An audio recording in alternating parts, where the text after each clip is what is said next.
Puji Tuhan, kita bersyukur Tuhan sudah pelihara kita. Kita bersyukur Tuhan tetap menolong kita bisa melewati hidup kita dari hari ke hari sampai pada saat ini.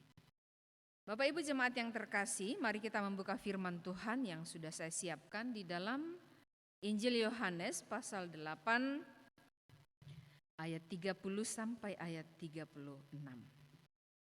Yohanes pasal 8 ayat 30 sampai 36.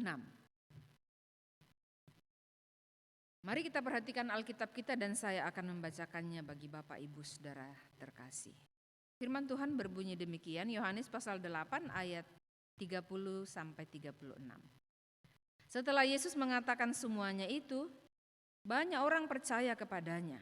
Maka katanya kepada orang-orang Yahudi yang percaya kepadanya, "Jikalau kamu tetap dalam firman-Ku, kamu benar-benar adalah murid-Ku, dan kamu akan mengetahui kebenaran, dan kebenaran itu akan memerdekakan kamu."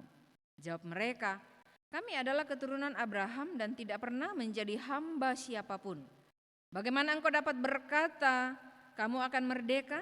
Kata Yesus kepada mereka, "Aku berkata kepadamu, sesungguhnya setiap orang yang berbuat dosa adalah hamba dosa, dan hamba tidak tetap tinggal dalam rumah, tetapi anak tetap tinggal dalam rumah.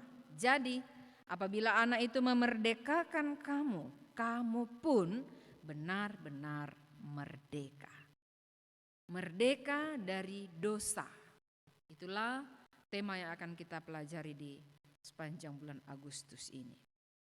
Bapak Ibu jemaat yang terkasih dalam Tuhan, kita bersyukur sebagai warga negara Indonesia bahwa kemerdekaan Republik Indonesia sudah mencapai usia yang ke-77 tahun, luar biasa.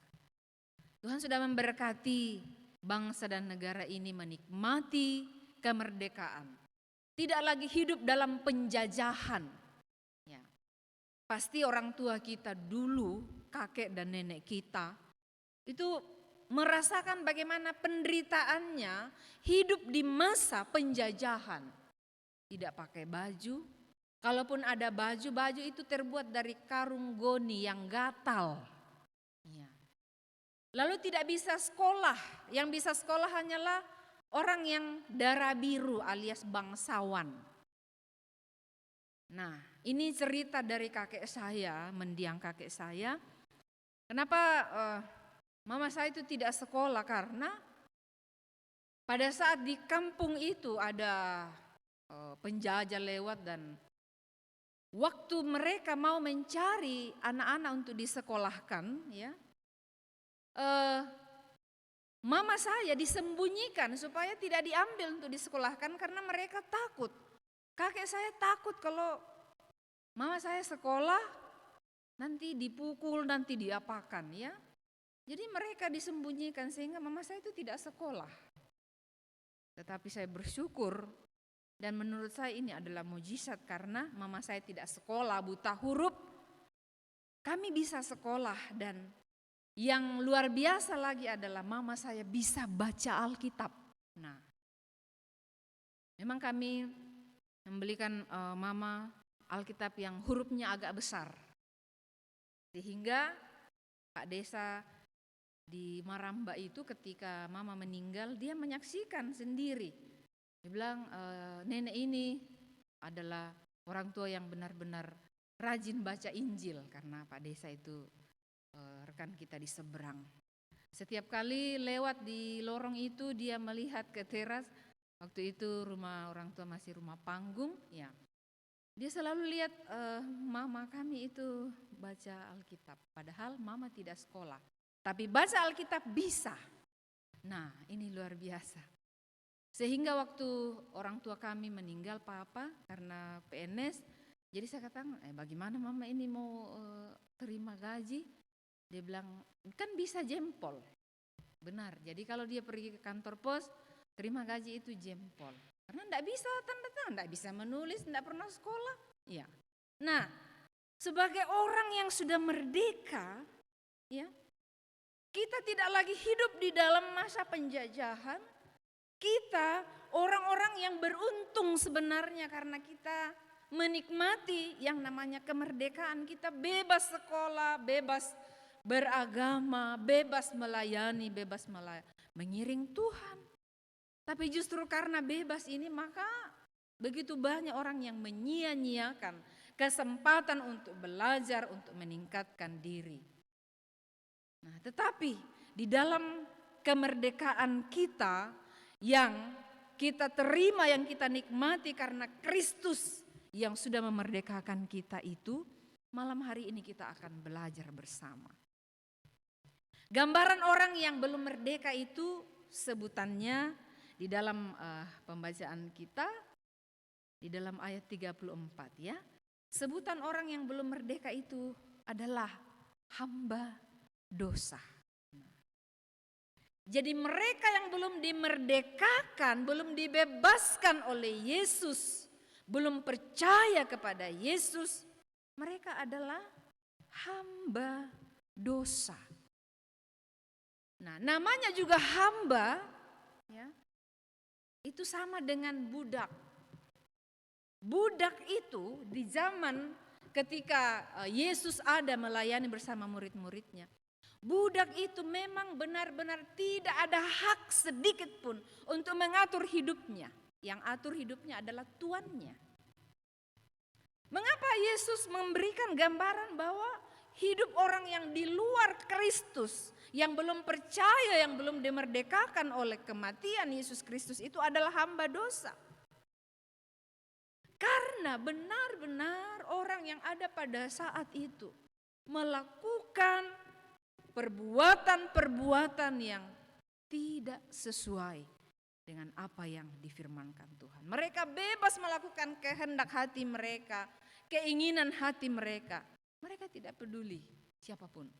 Sangat egois ya. Sehingga ketika kita membaca dari ayat 1 pasal 8 ini, kita melihat di sana Yesus sedang mengajar bahwa hanya di dalam Yesuslah mereka bisa diampuni dosanya, mereka bisa mendapat hidup kekal, dan karena itu mereka adalah orang-orang yang dibebaskan, bukan lagi hamba, bukan lagi budak dosa. Jadi sebagai orang yang sudah percaya kita bukan hamba dosa.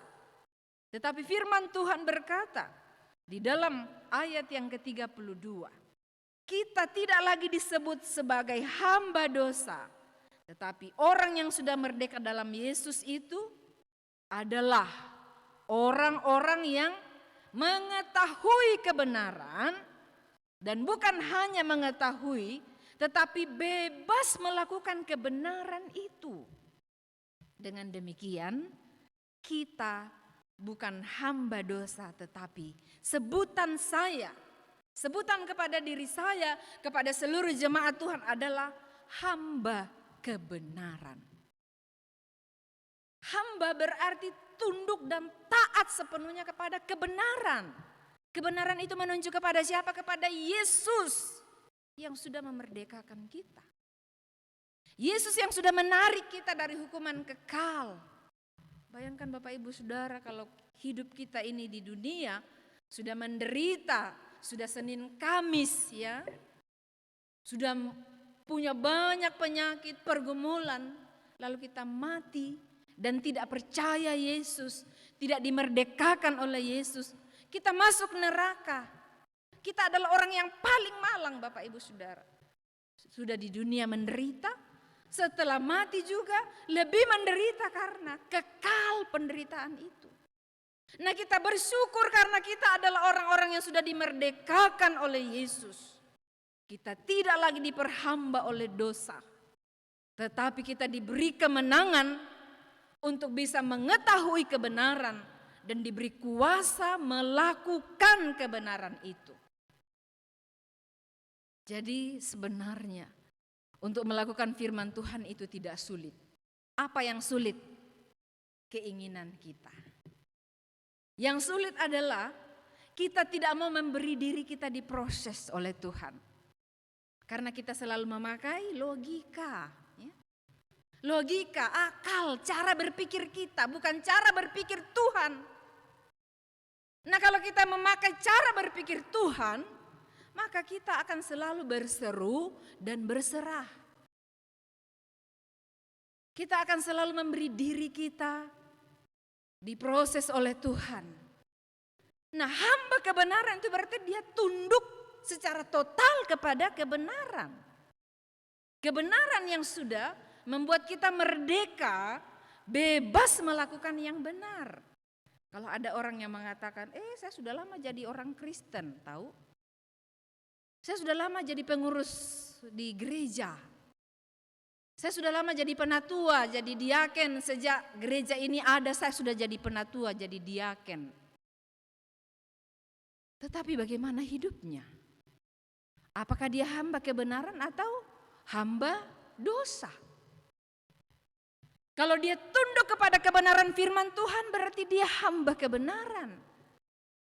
Tapi kalau dia belum tunduk kepada kebenaran, dia masih memakai logikanya untuk melayani, logikanya untuk berkorban, logikanya untuk mempersembahkan persembahannya, dia belum menjadi hamba kebenaran.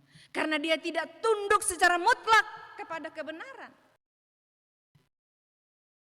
Orang yang mengatakan dirinya adalah hamba kebenaran, dia akan selalu mendahulukan Tuhan di dalam hidupnya. Bukan kepentingannya, bukan kesenangannya. Ya. Nah jadi ini adalah koreksi bagi kita Bapak Ibu Saudara. Benarkah kita, ini status kita ada di mana? Kita ada di posisi mana sebenarnya hari ini? Apakah kita masih ada di hamba dosa atau sudah berpindah ke hamba kebenaran? Jadi perhatikan, orang yang ada di dalam Kristus, orang yang sudah merdeka dari dosa, dimerdekakan oleh Kristus, perhatikan status tetap sama. Kita tetap hamba, tapi posisi yang berbeda. Bukan lagi hamba dosa, tapi pindah posisi menjadi hamba kebenaran. Status kita tetap hamba. Nah sebagai anak-anak Tuhan, sebagai orang yang percaya, marilah Bapak Ibu Saudara, dalam perjalanan hidup kita, posisi kita apapun, apakah itu sebagai jemaat biasa, sebagai pengurus dalam persekutuan intragerejawi, sebagai penatua diaken, sebagai pelayan, ya. Pelayan itu pemain musik, singers, worship leader, ya. Yang pimpin pujian itu worship leader, liturgis, sama itu, ya. Bagaimana hidup kita ini? Apakah kita hamba dosa atau hamba kebenaran? Nah, seorang yang melayani Tuhan dan dia sudah menjadi hamba kebenaran, dia akan tunduk dan taat kepada apa yang sudah difirmankan Tuhan. Menjadi pemain musik yang rendah hati, yang sabar. Menjadi worship leader yang sabar dan selalu siap melayani. Menjadi singers yang mau dibimbing, ya, mau meningkatkan dirinya. Nah, jadi melayani Tuhan itu memang bukan asal-asalan, ya. Karena kita melayani raja di atas segala raja. Tampilan kita harus berbeda. Mengapa presbiter harus pakai ini? Ini kan rempong, ya. Kenapa tidak lepas saja? Nah, karena seorang pelayan itu, dia harus mulai dari luar itu harus kelihatan memang berbeda dengan yang lain. Sebagai worship leader, sebagai singer, sebagai pemain musik, ya. Tampilan kita harus berbeda dengan mereka yang tidak melayani. Kerohanian kita harus satu level lebih tinggi dari mereka yang tidak melayani. Apalagi presbiter, ya, penatua diaken. Saya selalu sampaikan di tengah-tengah jemaat Tuhan bahwa ingatlah presbiter itu, penatua diaken, pendeta, guru Injil, Kalau CP itu belum masuk presbiter ya, karena mereka akan tahapnya akan ke sana, belum masuk. Tapi mereka juga pelayan. Kita ini selalu dilihat oleh semua mata, apalagi ketika melayani Tuhan. Jadi mengapa tampilan kita harus berbeda? Kerohanian kita harus satu tingkat lebih tinggi dari yang lain. Itulah konsekuensi tuntutan yang Tuhan berikan kepada kita memang berat. Itulah sebabnya banyak orang yang pada saat mau dipilih itu memang mikir, ya. Karena tuntutan ini kalau kita tidak penuhi, Tuhan yang tegur kita loh, bukan manusia, bukan gembala, bukan pendeta. Karena kita berjanji kepada Tuhan. Orang yang sudah dimerdekakan dalam Kristus dipercayakan pelayanan dan berjanji kepada Tuhan. Jangan main-main dengan janji kepada Tuhan. Ada jemaat sebagai saksi dan ada hamba Tuhan juga yang mendengar. Kita sama-sama berjanji. Orang yang sudah dimerdekakan, dia akan selalu ingat yang sudah memerdekakan dia, yaitu Yesus. Jadi kita tunduk, kita taat kepada apa yang sudah diatur oleh Tuhan melalui firman-Nya. Kita hamba kebenaran, ya. Jadi hamba kebenaran akan membuat kita di dalam ayat 36 benar-benar merdeka.